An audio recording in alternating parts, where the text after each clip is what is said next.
Mis queridos peregrinos, parece que nuestra peregrinación se está haciendo rutinaria porque seguimos en el desierto y buscamos lugarcitos y rincones donde refugiarnos un poco del viento y del sol, aunque no siempre lo logramos como aquí.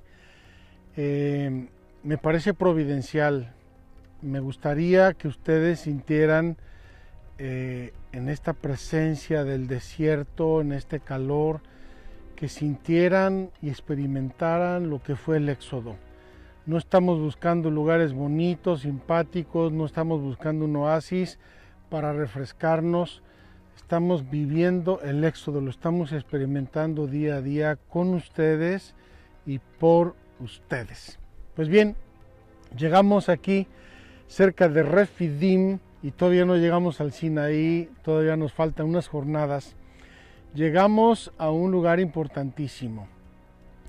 El pueblo va a experimentar sed, se les agota el agua, tienen sed, buscan alrededor, no hay agua por ningún lado, se están muriendo de sed y vuelven a murmurar contra Dios y contra Moisés. Primera parte de nuestra reflexión bíblica de hoy. Segunda parte de nuestra reflexión bíblica, el pueblo de Amalek, los amalecitas, van a atacar al pueblo de Israel. Moisés le va a pedir a Josué que tome algunos hombres para que presenten batalla a los amalecitas. Es la primera vez que aparece Josué en escena y Moisés desde la cima de una colina está viendo la batalla en oración con los brazos levantados en cruz. Cuando se cansa y le empiezan a bajar los brazos, el pueblo de Israel empieza a perder. Cuando levanta los brazos y persevera en la oración, el pueblo de Israel está ganando la batalla hasta el punto que Aarón y Hur le van a poner unas piedras debajo de los brazos para que se mantenga en oración hasta que finalmente el pueblo de Israel prevalece. Vamos a ver estos pasajes y vamos a tratar de entender el significado bíblico maravilloso que Yahvé Dios nos quiere dar a través de estos momentos del Éxodo. Sé que voy buscando una salida, que mi alma puede estar perdida si me separo de tu guía y dirección. Sé que esta vida es un camino para hallar la salvación.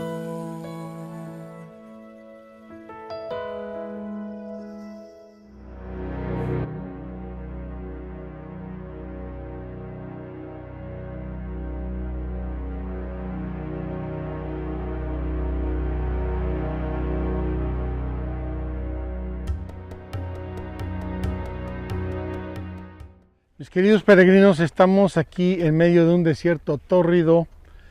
Estamos guareciéndonos un poco del viento detrás de este montículo que nos sirve perfectamente de escenario para este capítulo 17 del Éxodo. Como ven, comenzamos del capítulo primero, hemos ido caminando en el Éxodo y vamos ya en el capítulo 17 del Éxodo.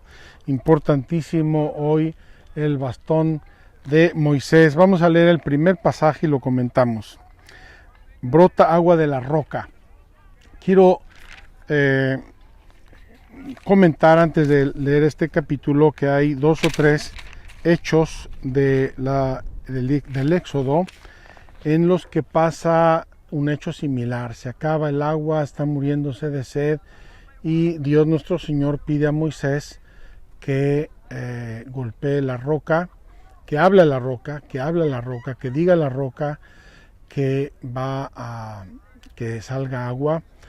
Y en uno de estos dos o tres hechos, y no se sabe bien exactamente desde un punto de vista histórico cuál fue cuál y dónde ocurrió qué, pero la sustancia del hecho es este.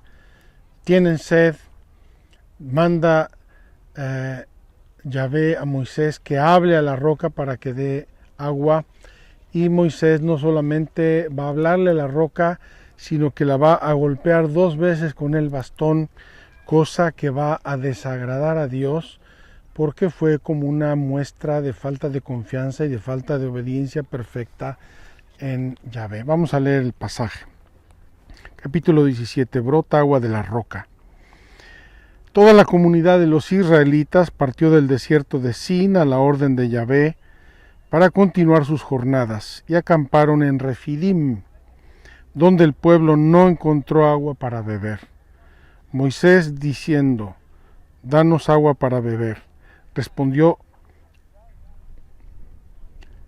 el pueblo, entonces se querelló contra Moisés diciendo: danos agua para beber. Respondióles Moisés: ¿por qué os querelláis conmigo? ¿Por qué tentáis a Yahvé? Pero el pueblo, torturado por la sed, siguió murmurando contra Moisés: nos has hecho salir de Egipto para hacerme morir de sed a mí, a mis hijos y a mis ganados. Clamó Moisés a Yahvé y dijo: ¿qué puedo hacer con este pueblo? Poco falta para que me apedreen. Respondió Yahvé a Moisés: pasa delante del pueblo, llevando contigo algunos de los ancianos de Israel. Lleva también en tu mano el cayado con que golpeaste el río y vete, que allí estaré yo ante ti sobre la peña en Horeb. Golpearás la peña y saldrá de ella agua para que beba el pueblo. Moisés lo hizo así a la vista de los ancianos de Israel. Aquel lugar se llamó Masá y Meribá, a causa de la querella de los israelitas y por haber tentado a Yahvé diciendo: ¿está Yahvé entre nosotros o no? Vamos a interrumpir aquí nuestra lectura para comentar brevemente este pasaje profundamente simbólico del Éxodo. En primer lugar, el pueblo continúa según las órdenes de Yahvé y llegan a un lugar, Refidim, en el desierto de Sin, en el Sinaí, y no hay agua. No hay agua. Nosotros traemos nuestra cantimplora y de vez en cuando tomamos un poquito de agua, y voy a tomar porque estoy muerto de sed.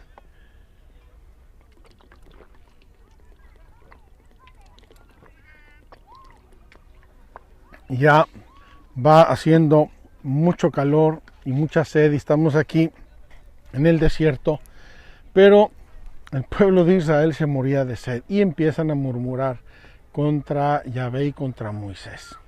Y como escuchamos, Yahvé le dice: toma el báculo, super báculo de Moisés, toma el báculo con que golpeaste el mar rojo y golpea la piedra.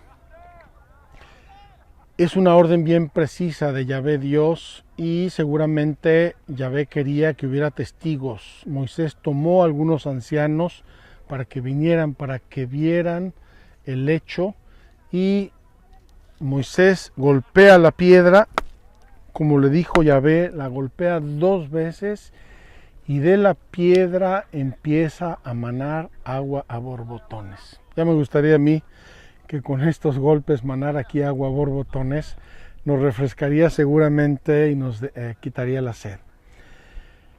Masá y Meribá, Masá en el desierto, lugar de la queja, de la murmuración, del llanto del pueblo contra Yahvé y contra Moisés. Y en este caso, Moisés, repito, no solo golpea la roca como le mandó Yahvé Dios, sino que también le habla a la roca y le dice que brote agua.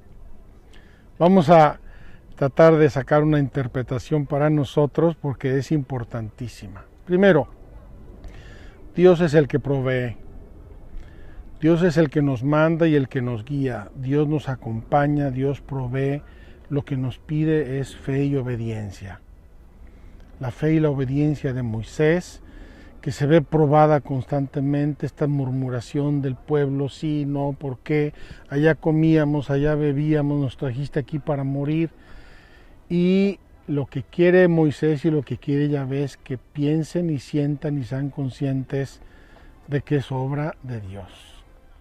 Primera cosa importante de esta educación que Dios nuestro Señor está dando al pueblo en el desierto. La segunda, tengo que decir que a mí Desde pequeño, desde que me explicaron estos pasajes de la Biblia, me dio un sano y un santo temor de Dios. Moisés es el amigo de Dios. Moisés ha tenido ya una vida dura y probada. Moisés recibió la vocación y el llamado de Dios de sacar a su pueblo de Egipto. Fue al faraón, se presentó a los israelitas, estuvo mediando entre faraón, israelitas y Yahvé durante todo el tiempo de las plagas. Finalmente salen de Egipto y hace el portento del Mar Rojo. Moisés es un hombre ya templado en la obediencia y en el amor a Dios. Es un hombre de Dios, es un hombre justo. El mismo Yahvé le había dicho: te haré Dios ante faraón. Te haré Dios ante faraón, es decir, te voy a poner mi sabiduría, mi poder en tus manos para que tú convenzas o trates de convencer al faraón y al pueblo mismo de Israel. Pues bien, Dios nuestro Señor, cuando da sus dones y los da en abundancia, es exigente. Dios nuestro Señor, a través de Moisés, quiere darnos una lección importante para la vida: la fidelidad a Dios. Si eres amigo de Dios, si Dios te ha bendecido, si Dios te ha acompañado, si Dios te ha mostrado su mano amorosa y providente, poderosa, confía en Dios, obedécele a Dios. La confianza y la fe en Dios se transforman en obediencia, hacer lo que Dios te pide y hacer como Dios te lo pide. Pues bien, nuestro amigo Moisés recibe una orden tremenda: en una montaña de piedra sacar agua. Y no duda, o parece que no duda Moisés. Seguramente Dios, viendo su corazón, entendió más a profundidad lo que nosotros vemos por fuera. El hecho es que Moisés llega ante la roca con el bastón y no solamente va a golpear 2 veces la roca, sino que le va a decir a la roca que emane agua. Y eso Dios no se lo había dicho. Y es aquí cuando Yahvé Dios le va a decir a Moisés: por haber dudado, es decir, por no haberme obedecido exactamente como yo te lo había mandado, vas a guiar al pueblo de Dios, lo vas a llevar hasta la tierra prometida, vas a ver la tierra prometida, pero a ti ya no te va a tocar entrar allí. Lo expresa la Sagrada Escritura sin ambajes y sin rodeos, como un pequeño castigo de Dios. Digo pequeño porque Dios no le retiró a Moisés su favor, Dios no le retiró su misión.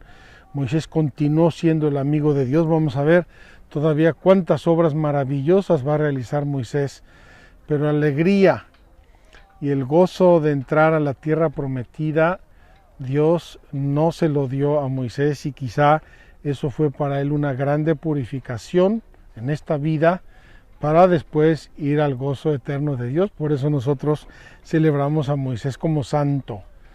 En las letanías de los santos tenemos a Moisés con Abraham, con los patriarcas y profetas.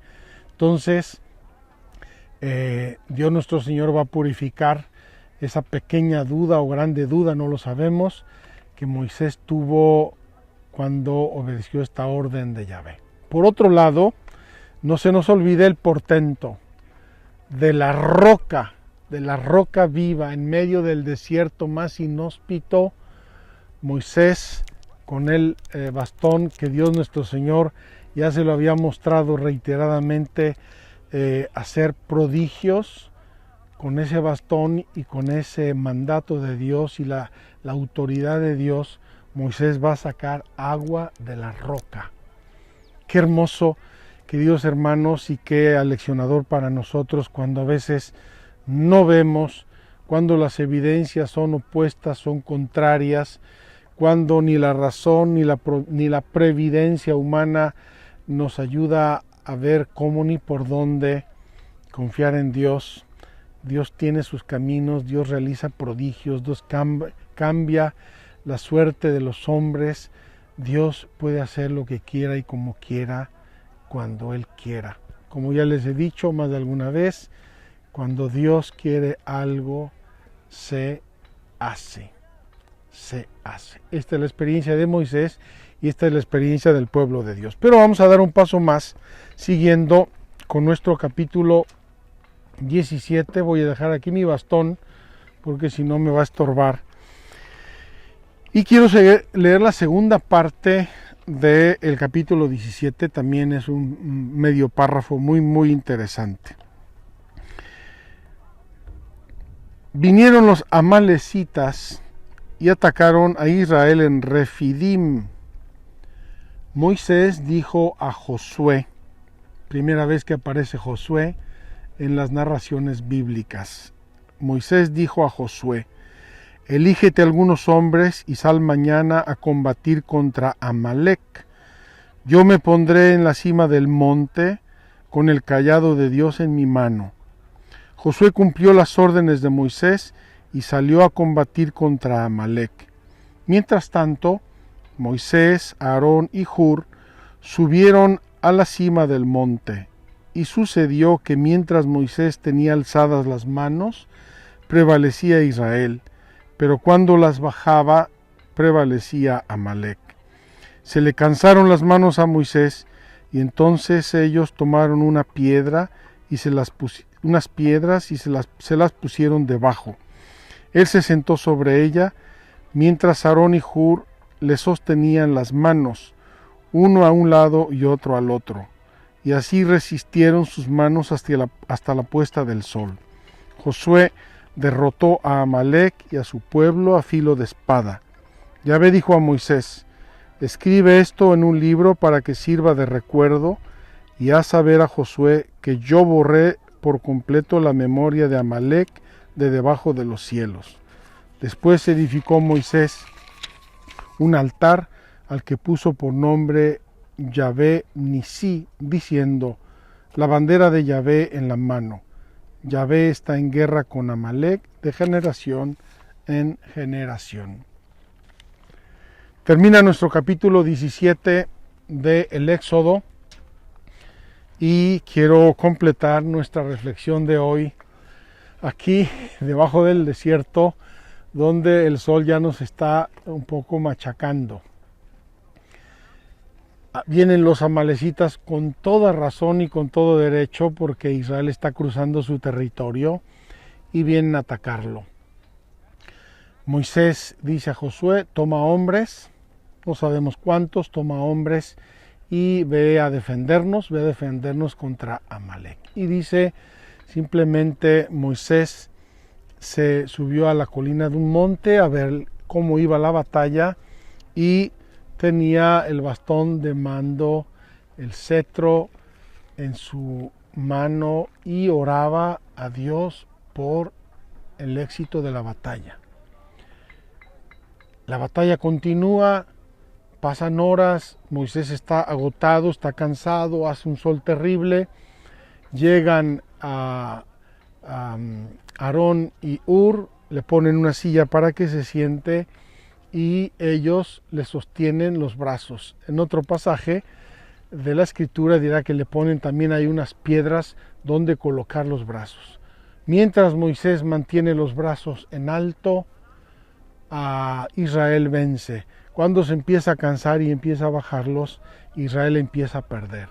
Pero gracias a la ayuda de Aarón y de Hur, Moisés mantiene hasta el atardecer sus brazos en oración y con eso Israel vence.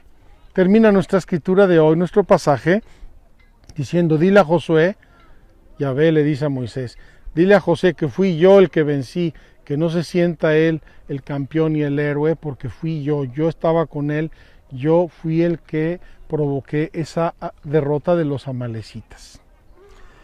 ¿Qué nos enseña a nosotros este pasaje de la Biblia? El pueblo de Dios se está forjando como pueblo de Dios, es decir, se está forjando en sus convicciones más profundas, en su religión, en su relación con Dios, se está forjando, y es importante que entienda una lección. Nosotros también la tenemos que entender en ese camino de nuestra maduración espiritual y religiosa. Hay que orar. Hay muchas cosas en la vida que dependen solo de Dios. Y no podemos bajar la guardia, no podemos bajar la vigilancia, no podemos dejar de orar. Y aquí, queridos hermanos, quisiera yo hacer una conexión con nuestra vida, la vida del día a día, de todos y cada uno de nosotros. Quiero referir de modo anónimo muchos hechos que me han pasado de esto.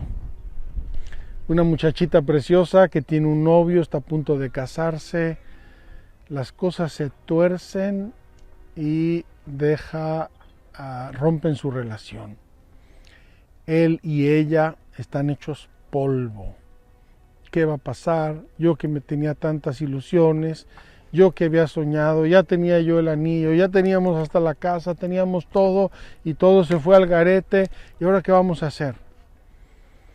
Ahora vamos a dejar actuar a Dios. Ahora vamos a levantar nuestra alma, ya no los brazos, nuestra alma en oración. Dios tiene sus caminos. Seguramente eso que yo no veo y yo no entiendo porque no conozco el futuro, Dios sí lo conoce y Dios va a mostrar su providencia y Dios me va a llevar por un camino mejor, aunque ahora yo no lo vea ni lo entienda. Soy un hombre, tengo esposa, tengo hijos, llega la pandemia y yo pierdo mi trabajo. De la noche a la mañana, mis expectativas, mis deudas probablemente, mis gastos, mi día a día, mi familia, mis hijos, y yo no tengo medios de subsistencia y empiezan a pasar meses, probablemente años, y yo no consigo trabajo. ¿Qué está pasando? ¿Qué va a pasar? ¿A dónde vamos a terminar? ¿Qué es esto? Momento propicio, importantísimo para creer en Dios y perseverar en Dios y en la oración. Intensifica tu fe, intensifica tu confianza. Si te rompieras una pierna, irías al hospital corriendo a que te operen y te la curen y te la inyecen. Si flaquea tu fe y tu esperanza, es el momento de fortalecerla, es el momento de pedirle a Dios con insistencia: Señor, confío en ti, Señor, estoy en tus manos, ayúdame, acompáñame, ilumíname. Una preciosa familia tiene un hijo o una hija que se enferman. La incógnita del qué va a pasar, la incógnita del diagnóstico que le van a dar, la incógnita del futuro, qué va a ser de mi hijo, qué va a ser de mi hija, qué va a pasar, cómo podemos sanarla, qué más podemos hacer. Momento precioso para crecer en la fe y en el amor a Dios y ponernos en las manos de Dios.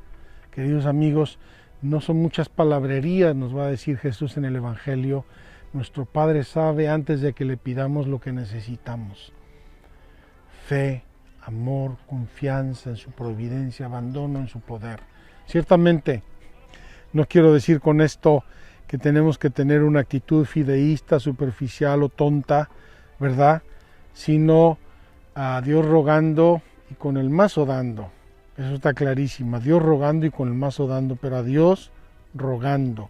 Es decir, confiando en Él, esperando en Él, amándole, abandonándonos a sus manos, a su providencia, y Él va a actuar.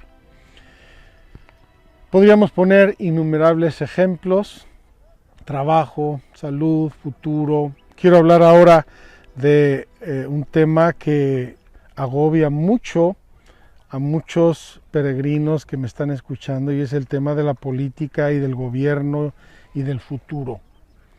Tenemos un mal gobierno, tenemos un gobierno ideologizado, tenemos una grande corrupción social. ¿Qué va a ser de nosotros? ¿Por dónde vamos a caminar? ¿Cuál será nuestro futuro? ¿Cuál será el futuro de mis hijos? Confianza en Dios, a Dios rogando y con el mazo dando. Cada uno de nosotros tenemos que examinar qué podemos hacer, cómo podemos mejorar nuestra vida social, nuestra vida personal, nuestra vida familiar, a Dios rogando y con el mazo dando. Abandonar en manos de Dios el futuro, la humanidad, la educación de los jóvenes, su vocación, su matrimonio, las familias, esos males que han aquejado a la historia de la humanidad. No han durado muchísimo y caen, surgen otros, caen esos otros, surgen otros.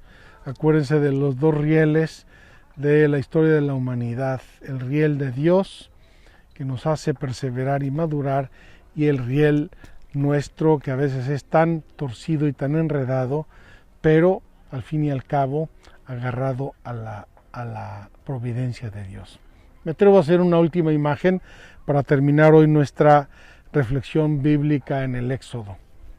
Estos dos rieles, el de Dios, firme, sólido, constante, nivelado, precioso, perfecto. El de los hombres, roto, dividido, torcido, desnivelado, subidas, bajadas, es un desastre. A nosotros, el inclinarnos más hacia la vida natural, los hombres, el confiar en los hombres o el confiar en Dios. A nosotros, el apoyarnos en Dios, en esa solidez y en esa confianza, o el apoyarnos en la historia humana que nos da tantos sobresaltos y tantas sorpresas, no siempre hermosas. Quiero terminar la reflexión con una frase de la Biblia. Y hace muchos años leí, no lo he verificado yo, que si uno divide matemáticamente los versículos de toda la Biblia, el versículo central es este. Y quiero traerlo a colación ante esta reflexión. Dichoso el hombre que confía en Dios y maldito el hombre que confía en el hombre. Dichoso, feliz, seguro, tranquilo el hombre que confía en Dios y maldito el hombre que confía en el hombre. Es una frase muy fuerte, parece una disyuntiva tremenda que nos invita a ser radicales, pero es verdad. Si confiamos en Dios, pongamos toda nuestra confianza en Dios. Si confiamos en el hombre, probablemente seremos defraudados, seremos deshonrados, seremos tratados injustamente y vamos a sufrir y a lamentarnos siempre. Ojalá pudiéramos confiar en Dios y en los hombres y ser hombres de bien también nosotros. Aprendamos pues de Moisés, aprendamos de sus brazos, imagen de la cruz de Cristo y de la entrega total como Cristo por nuestra salvación para obtener el favor y la providencia de Dios. Vamos ahora a pasar brevemente a nuestra catequesis de hoy, las virtudes teologales, precisamente las gracias y dones que Dios nos da para poder vivir verdaderamente según Él nos enseña.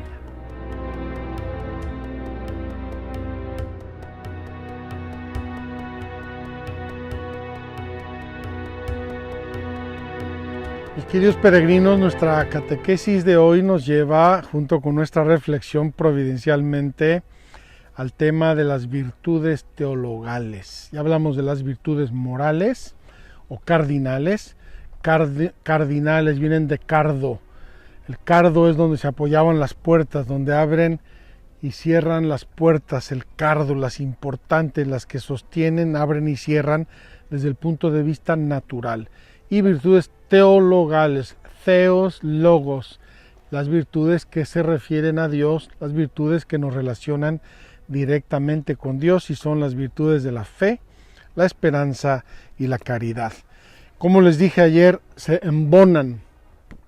Las virtudes naturales sirven de base, nuestra naturaleza es una base, la gracia no la elimina, no la ignora, la gracia trabaja sobre la base de las virtudes humanas, naturales, y ahí encaja, embona, se complementa la gracia de Dios y en este caso las virtudes teologales que recibimos con el don del bautismo. Lo vimos hace un año en nuestra peregrinación de la fe.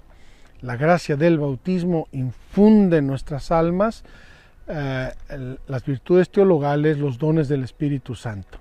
En aquella ocasión les puse una imagen muy imperfecta, pero que nos puede ayudar sobre todo a los chavos, a los jovencitos de hoy.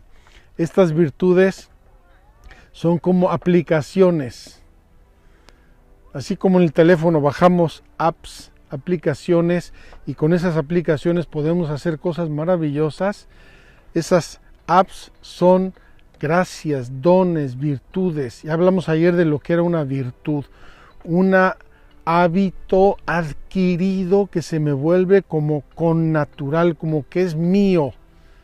Entonces, los dones y las gracias que yo recibo en el bautismo me llevan a la fe, la esperanza y la caridad. Es decir, hábitos permanentes que me facilitan cada vez más los actos propios de esa virtud. Así como puse el ejemplo del caminar, y entre más camino, cada vez camino mejor y más ágilmente y más diligentemente y me caigo menos. Igualmente las virtudes, cuando se van consolidando esos hábitos virtuosos, me hacen los actos cada vez más fáciles, más automáticos, más sencillos. Por eso el que se ejercita en la fe cada vez es un hombre de mayor fe, cada vez es un hombre que refleja más a Dios. El que se ejercita en la caridad cada vez va a encontrar más fácil el ejercicio de la caridad, el ejercicio del darse y del dar a los demás y sobre todo el ejercicio y los actos del amor a Dios. Vamos a ver qué nos dice el Catecismo sobre las virtudes teologales. Las virtudes humanas se arraigan en las virtudes teologales que adaptan las facultades del hombre a la participación de la naturaleza divina. Adaptan las facultades del hombre a la participación de la naturaleza divina.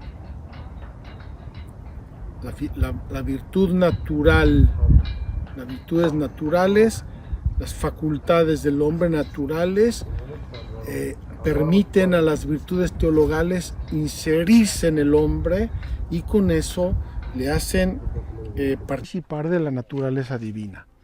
Las virtudes teologales se refieren directamente a Dios. Disponen a los cristianos a vivir en relación con la Santísima Trinidad. Tienen como origen, motivo y objeto a Dios uno y trino. Qué maravilla, qué regalo de Dios, qué enriquecimiento tan importante de nuestro ser natural para poder vivir y trabajar y actuar en las cosas relacionadas con Dios y con Dios mismo. Dice San Pablo, no podéis decir a Dios Padre si no es por el Espíritu Santo. Decirlo con la boca es fácil, eso lo dice el niño desde que tiene 1 año y medio de edad. Padre, papá, papá, papá. ¿Qué está diciendo? El niño todavía no lo puede entender. También nosotros podemos llamar a Dios Padre y Padre, Padre, está el Padre nuestro y no saberlo ni siquiera lo que estamos diciendo. Gracias al Espíritu Santo, gracias a las virtudes teologales, nosotros podemos decir a Dios Padre propiamente, entenderlo, sentir esa paternidad de Dios, sentir esa gracia. Y lo mismo dice San Pablo de Jesús, no podemos llamar a Jesús de Nazaret, el hijo de José el carpintero, no podemos llamar a Jesús el Señor, Dios, Hijo de Dios, si no es por el Espíritu Santo. Entonces, estas virtudes teologales tienen como objeto a Dios y nos ayudan, nos disponen para la relación con Dios y con todo lo que a Dios se refiere. Las virtudes teologales fundan, animan y caracterizan el obrar moral del cristiano. Lo fundan, lo animan y lo caracterizan como el obrar del cristiano en cuanto cristiano, no en cuanto ser humano, sino en cuanto cristiano. Informan y vivifican todas las virtudes morales, las encauzan, las virtudes naturales del ser humano las encauzan, las informan. Estas virtudes teologales son infundidas por Dios en el alma de los fieles para hacerlos capaces de obrar como hijos suyos y merecer la vida eterna. Son la garantía de la presencia y la acción del Espíritu Santo en las facultades del ser humano. 3 son las virtudes teologales, la fe, la esperanza y la caridad. Quiero aquí dramatizar un poco un ejemplo que nos ponía nuestro padre espiritual cuando yo era novicio, cuando empecé mi vida religiosa y me sentía santo al tercer día. nuestro Padre espiritual, nos hizo esta imagen que me parece muy, muy pertinente. Decía que las virtudes teologales son como un enchufe de 3 patas, de 3 polos. Y ese enchufe de 3 polos, cuando requiere 3 polos, trifásica diríamos, tiene que enchufarse y enchufarse bien. Y entonces la lámpara enciende, el aparato funciona, el coche, la bicicleta eléctrica camina, porque está bien enchufada. Los 3 polos, la fe, la esperanza y la caridad, están bien enchufadas y reciben de Dios la fuerza, la energía, la virtud que uno necesita para hacer los actos propios de Dios. Ahora vamos a ver cuáles son. Ese enchufe, la fe, la esperanza y la caridad. Por eso nos decía nuestro maestro de novicios: hermanitos, tienen que vivir enchufados, enchúfense, enchúfense. Y cuando íbamos a dirección espiritual le decíamos: oiga, padre, me pasa esto, fíjese, tengo dudas, no sé qué. Hermanito, enchúfese, enchúfese, enchúfese. Es decir, conéctese con la vida de Dios que ya tiene en su alma por la gracia del bautismo, pero ejercítela, ejercítela, crezca para que ese enchufe le haga llegar toda la corriente que necesita para actuar como Dios quiere que actúe, para actuar como una persona sobrenatural, para que pueda responder a las cosas de Dios. Vamos a ver qué nos dice el Catecismo sobre el don de la fe en este contexto de la vida moral. La fe es la virtud teologal por la que creemos en Dios y en todo lo que Él nos ha dicho y revelado, y que la Iglesia Santa nos propone, porque Él es la verdad misma. Por la fe el hombre se entrega entera y libremente a Dios. Por eso el creyente se esfuerza por conocer y hacer la voluntad de Dios. Dice San Pablo: el justo vivirá por la fe. La fe viva actúa en la caridad. Quiero recordarles algo que hablamos hace ya 2 años en nuestra peregrinación de la fe. La fe, en su definición más simple y más banal, es creerle algo a alguien. Creerle algo a alguien, es decir, aceptar que alguna persona, por su autoridad, por su credibilidad, me está diciendo la verdad de lo que me dice. Y quiero decirles, para su sorpresa, que nosotros vivimos de la fe en todo. Yo no he verificado si el mundo es redondo, ni lo puedo verificar. Yo lo creo porque me han mandado imágenes que me dicen que el mundo es redondo y yo lo creo. Yo no sé si la química es verdad en todo lo que me han enseñado de la química, los elementos y los átomos. Yo no lo sé, yo no lo creo, me lo han enseñado y lo creo. Creo a las ciencias, creo a los científicos, creo. Hay miles de cosas que yo no sé, las creo porque me las enseñaron mis padres. Entonces, por la autoridad de mis padres, autoridad moral, yo creí lo que me dijeron, que mis abuelos eran mis abuelos, que mis tíos eran mis tíos, etcétera, etcétera. Todos esos conocimientos elementales de nuestra infancia. Yo voy a un restaurante y pido no sé qué y creo que me van a traer eso. Vivimos de la fe en un modo increíble. Fe humana, pero también de la fe sobrenatural, de la fe en Dios. Porque creemos a Dios y creemos que Dios hizo lo que hizo, creemos que Dios enseñó lo que enseñó, creemos que Dios nos transmite a través de su Santa Iglesia lo que nos transmite. Y esa fe en Dios me hace creer en las cosas de Dios, en las verdades de Dios, y me hace creer firmemente en ellas y abandonarme, según esa creencia, a lo que me enseña la fe. El don de la fe permanece en el que no ha pecado contra ella. Yo puedo dañar mi fe, yo puedo lastimar mi fe, no porque tenga alguna duda razonable, hay dudas que a veces tenemos, normalmente no son dudas de fe, son ignorancias supinas. En fin, podemos tener dudas y eso no pasa nada, no pasa nada. ni llegan a ser pecados si no las aceptamos y si no les damos vueltas tontas. Hay que resolverlas. A veces nuestra fe madura a través de dudas, y hay santos que han tenido dudas terribles y a través de esas dudas han llegado a la certeza de la fe por el ejercicio de la fe. A veces permanece en los que no han pecado contra esa fe. Pero es verdad que la fe sin obras se muere. La carta de Santiago, el apóstol Santiago nos insiste y nos enseña esto. Háblame de tu fe y muéstramela en tus obras. No me vengas a decir creo, creo, creo si tus obras contradicen lo que dices creer. La fe sin obras es una fe muerta. Y aquí quiero decirles, mis queridos peregrinos, cuánto me preocupa a veces que nos digamos creyentes. Yo creo en Dios, y sí, yo soy un creyente. A misa no voy, los sacramentos no los recibo, pero yo sí creo en Dios. La fe sin obras es una fe muerta. Tenemos que vivir verdaderamente conforme a lo que nos enseña la fe. Si creo en Dios, y estoy aferrado al dinero como a mi Dios, puede ser que mi fe esté un poco enclencle o que sea un poco muerta. Tenemos que cuidar nuestra fe. Y la fe de un discípulo de Cristo, de un cristiano, no debe solo guardar la fe y vivir de ella, sino profesarla, testimoniarla con firmeza y difundirla. El que transmite la fe la aumenta, el que la comparte la robustece, el que la enseña la aprende. No hay mejor modo de aprender que enseñar. Aquí quisiera yo hacer una invitación una vez más, ya lo he dicho muchas veces.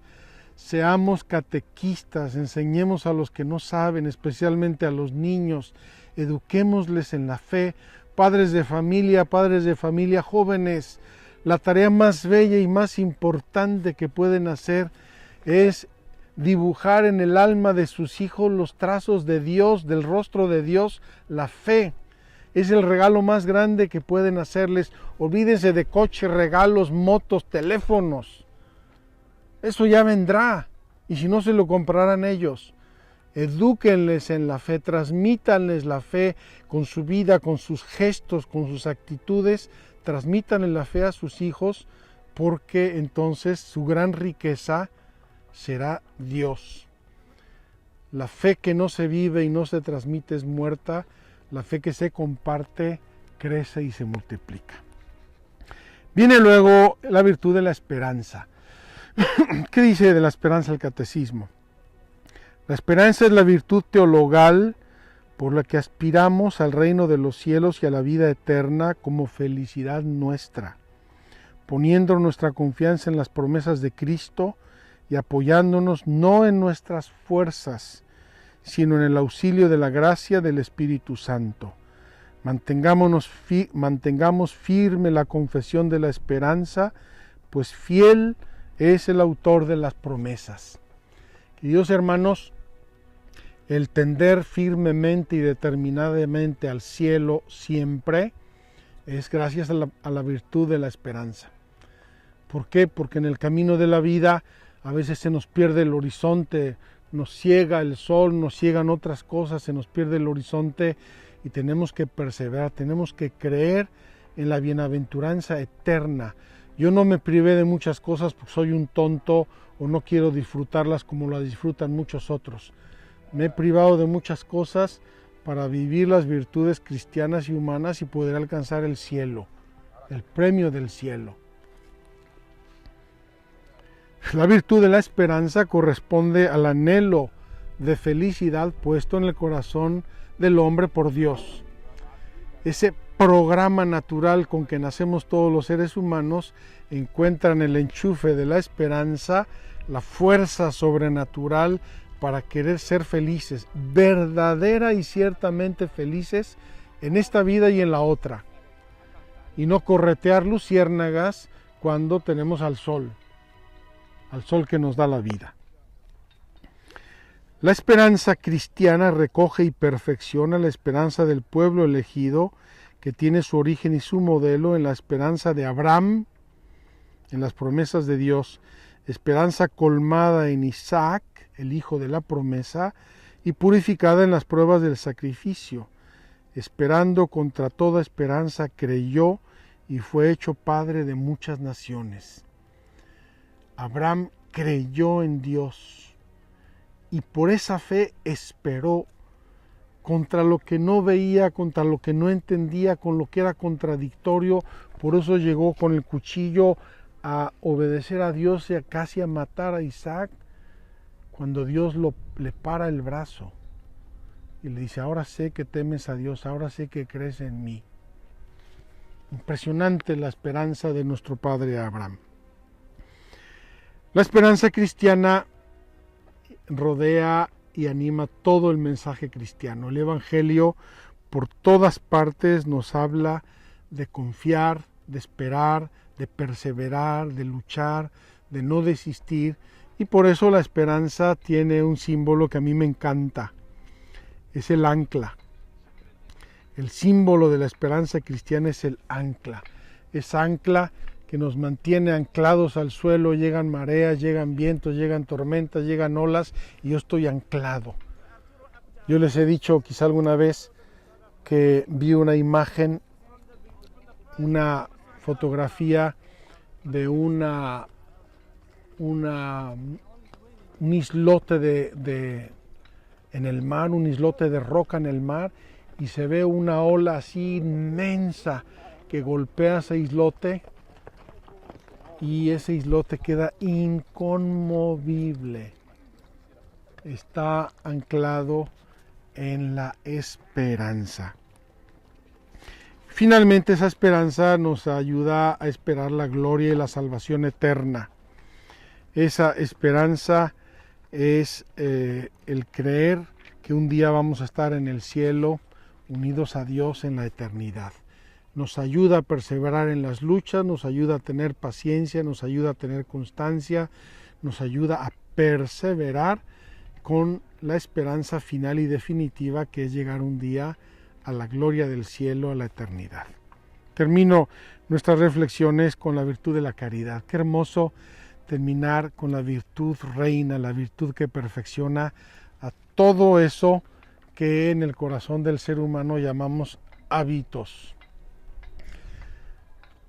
Todos esos hábitos permanentes, todas esas virtudes, ese sistema operativo del ser humano para el bien, esas aplicaciones que descargamos y que Dios nos regala desde el cielo, no desde Apple, sino desde el cielo, y las incorporamos en nuestra alma como hábitos que nos ayudan a realizar cosas maravillosas en el orden de la fe, la esperanza y la caridad.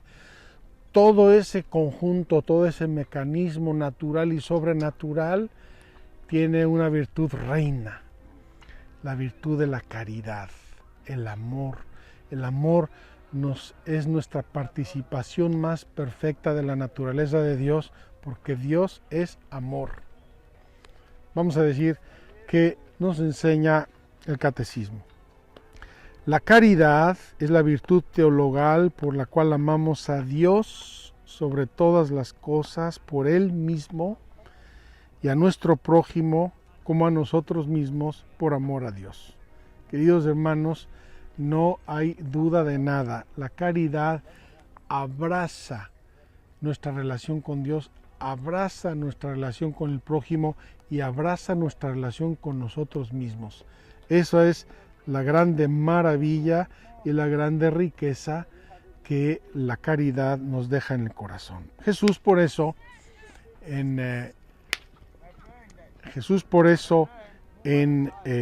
el sermón de la última cena nos da unos trazos maravillosos. Mi mandamiento, el mandamiento nuevo, el mandamiento que les hará distinguirse de los demás, el mandamiento por el cual os reconocerán entre todos los hombres. Mirad cómo se aman. Las palabras de Jesús son inconfundibles, y mucho más inconfundible es su ejemplo, su amor total, absoluto, universal, perfecto, que solo quiere y pretende nuestro bien. fruto del Espíritu Santo y plenitud de la ley. La caridad guarda los mandamientos de Dios y de Cristo. Permaneced en mi amor. Si alguno me ama, guardará mis mandamientos. Estamos en el camino de los mandamientos, en el camino del Éxodo. Qué hermoso recordar esta frase de Jesús en este momento. Si alguno me ama, guardará mis mandamientos, y mi Padre lo amará, y vendremos a él y pondremos en él nuestra morada. ¿Qué podemos pretender de más bello, de más santo, de más feliz, de más gozoso? Que Dios nuestro Señor habite en nosotros con la gracia de su amor, y que nosotros correspondamos a ese amor a través de nuestra obediencia y de nuestra obediencia a los mandamientos. Cristo mismo nos enseñó a amar a nuestros enemigos, pedir por los que nos persigan y calumnian. Qué hermoso y qué profundo esta virtud y este mandamiento del amor, que si Jesús no nos garantizara su gracia sería impensable, sería casi inhumano pedirnos algo que es imposible de hacer. Si no tengo caridad, dice el apóstol, nada soy. Y ahí el himno de la caridad que todos nosotros conocemos. El ejercicio de todas las virtudes está animado, inspirado por la caridad. Esta es el vínculo de la perfección, es la forma de todas las virtudes.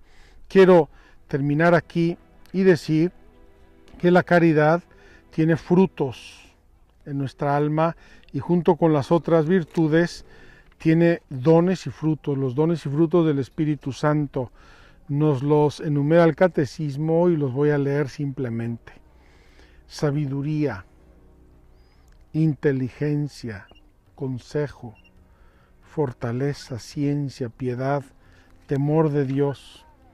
Y los frutos maravillosos: caridad, gozo, paz, paciencia, longanimidad, bondad, benignidad, mansedumbre, fidelidad, modestia, continencia y castidad. Queridos hermanos, en nuestro recorrido por el Éxodo, y hoy con el ejemplo de la oración de Moisés y de su lucha fiel, y con esa llamadita de atención que Dios le da por haberle gritado a la roca, aprendemos de estas virtudes naturales y sobrenaturales que son ese sistema operativo que en el alma nos lleva a ser buenos, a hacer el bien, a amar a Dios sobre todas las cosas y amar a nuestro prójimo como a nosotros mismos.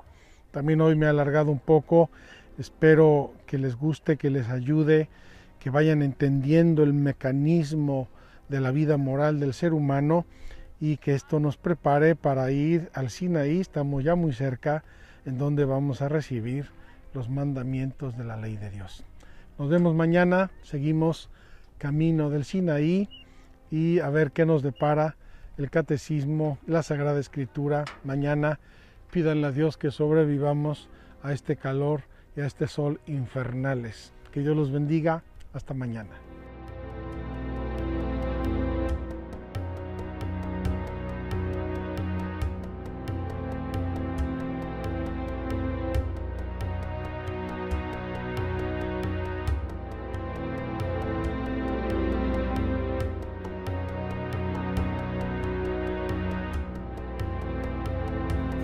Sé que voy buscando una salida, que mi alma puede estar perdida si me separo de tu guía y dirección. Sé que esta vida es un camino para hallar la salvación.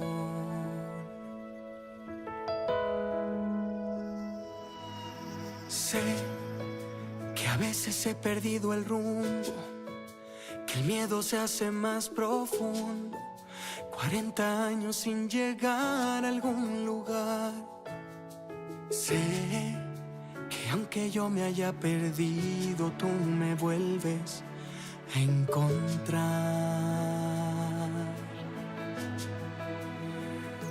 Libérame en mi viaje, en mi camino. abre el mar, que mi pan por el desierto sea el maná, que es tu cuerpo. Y si te tengo nada más me faltará. Libérame y que encuentre siempre en ti mi vocación. Mandamientos que nos dan la salvación, que rompen cadenas de este plan que tú escribiste, que conduce a tu presencia.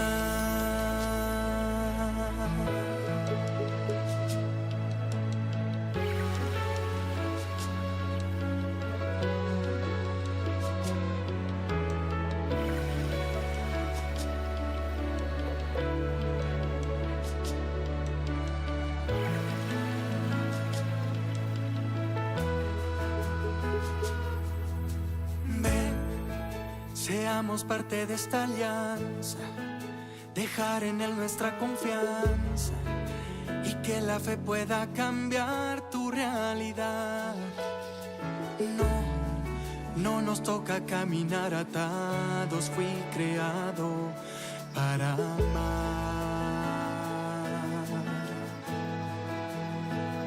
Libérame en mi viaje, en mi camino, abre el mar, que mi pan por el desierto sea el maná, que es tu cuerpo. Y si te tengo nada más me faltará. Libérame y que encuentre siempre en ti mi vocación. Mandamientos que nos dan la salvación, que rompen cadenas de ese plan que tú escribiste, que conduce a tu presencia.